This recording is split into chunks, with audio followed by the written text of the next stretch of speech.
welcome to another Rants and Review. This time we are checking out a classic game that I am a huge fan of, and that is Clue. I was playing it for a very long time as a child, but this is a brand new version of Clue thanks to the great people at OP Games USopoly.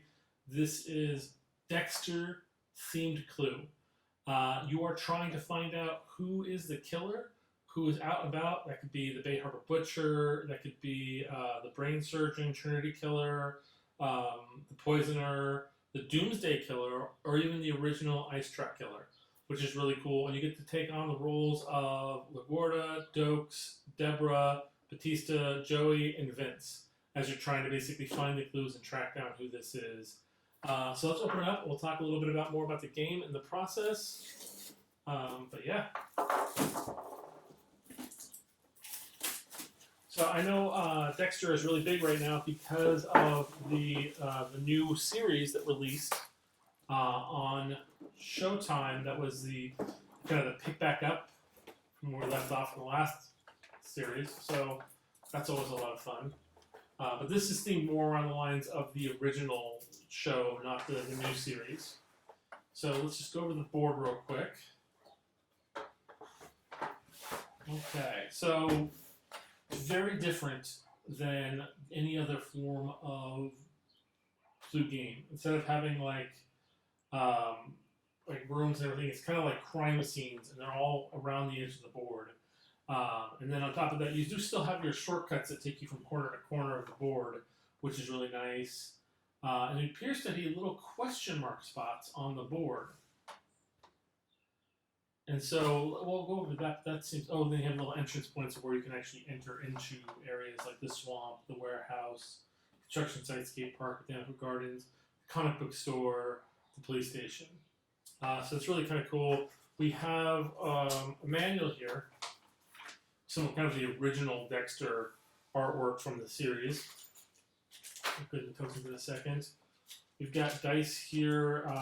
They're pretty much normal, except one die has the 1 replaced with a question mark, which is interesting, because it's only on one die.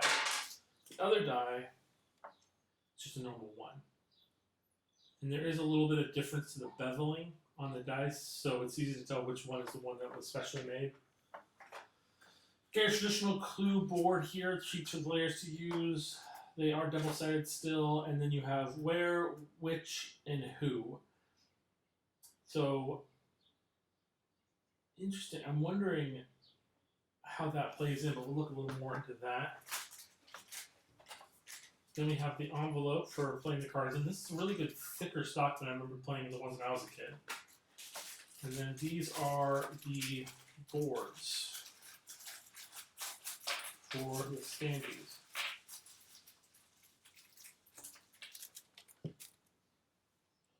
Interesting choice with the kind of the curve down. I'm guessing it's so you can see more of the character art on the punch tokens.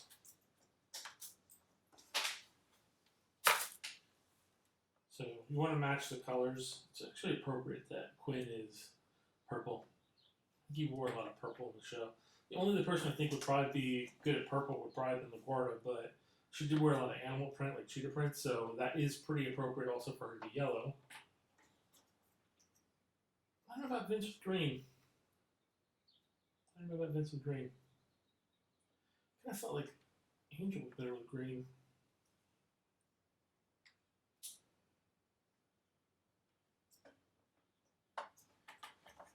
Dokes blue is appropriate. He was a in the blood officer.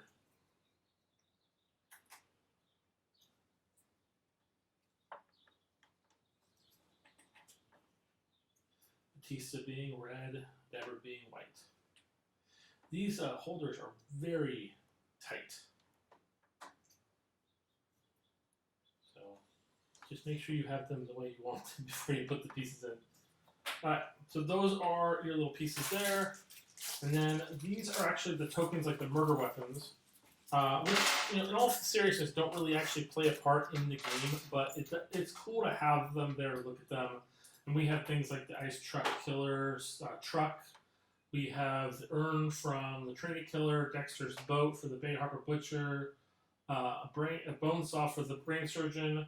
We have the brand for the Doomsday Killer, and wait, no, this is the Orchid Stripe for the Poisoner, which is you know, that's the bone saw. Sorry, it's not a little hard when I was putting it down that far away from me. But yeah, so those are really cool. Normally, like when you play this game, you move them around in the room and they're, you know, the activations are made, so to make it a little easier for the other players to kind of see what's going on. Then these are your cards. You of course have your killer cards. You have your location cards. And then you have your character cards. And then these, I'm guessing, are, they're calling them evidence cards. What are these? And then blank cards. So these are your evidence cards, and they have things like breaking the case, take an extra turn, play now or keep until needed. Then we have chase, add 6 to your die roll, play now or keep lit until you need it. Lights and sirens move anywhere, you have to play it immediately though. FBI assistance, take a sneak peek. When someone's shown a card, demand to see it. Play now or keep it until later. So that's interesting. So usually in Clue, the way I used to play as a kid, you would show everybody the clue that, oh no, it can't be so-and-so. But I'm guessing in this game, you play it closer to the chest and you only show the person that made the accusation. That would make the game, I think, go a lot longer. But the FBI assistance cards are actually really nice. Cooperative witness, make someone reveal a card. Show this card to the player of your choice. They must immediately reveal one of their cards to all players. Trust no one. Avoid answering a question. This question stays unanswered. Play immediately. Bonus question. Ask a question about any killer, investigator, and location. Do not move your token anytime or any of the things you're asked about. Play immediately. Bay Harbor Butcher. If 8 are revealed, the game ends. Ooh. Ooh. Okay, that's really cool. That reminds me of Legendary, where you have like the cards that reveal towards the story going away. That's interesting. But I don't know what these cards are for. These ID cards. Very interesting. They have a grayed out side and then they have a color side.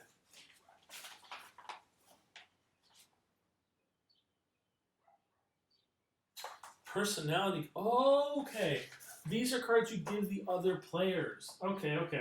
And there's special abilities for them. Once per game, you may move twice. Roll the dice, move, and then roll again. And that's for Quinn. Dokes has, once per game, you may look at a card the other player to show another player. Once per game for Batista, you may propose a plan using a part of town you're not in. Propose investigating the plan is moved to that part of the town you name. LaGuardo, once per game, you may ask 2 questions at the same turn. Deborah, once per game, you may move to any part of town. Vince, once per turn, you may randomly pick a card to look at from someone you just showed a card to. So I'm guessing when you play a character or when you decide to deal them out, you can do that way or the other way. You do gain the special abilities for your characters, but they are only once, and that is why there's a colored version and a non-colored version. The non-colored version showcases that you've used the ability, which is really nice. Traditionally, I don't know if you've never played Clue before, what you would do is you would shuffle each of these decks and you would pull a card at random that would indicate the killer, the weapon, and the place. And then here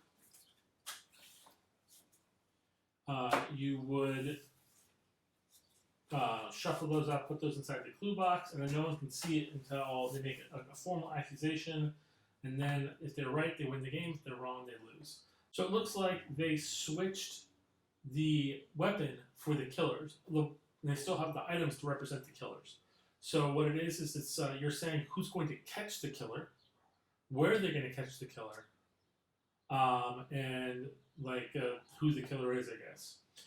So that's what you're basically doing. So you're moving your character around, and you can guess it's you if you don't have your card.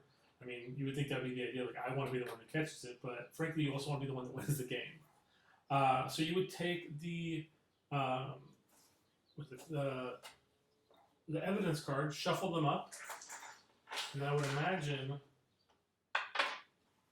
you could just put them here. Maybe just put this here, actually. You can do this. It's cool. I like the change in style from going from like one of you is the killer. It's more about like who catches, and I do feel like the locations, the player characters, the tokens give it a real nice Dexter feel. I do like this more modern version of Clue that does have like the special cards, like the D&D game had. So it's really nice to kind of have those additional abilities and skills.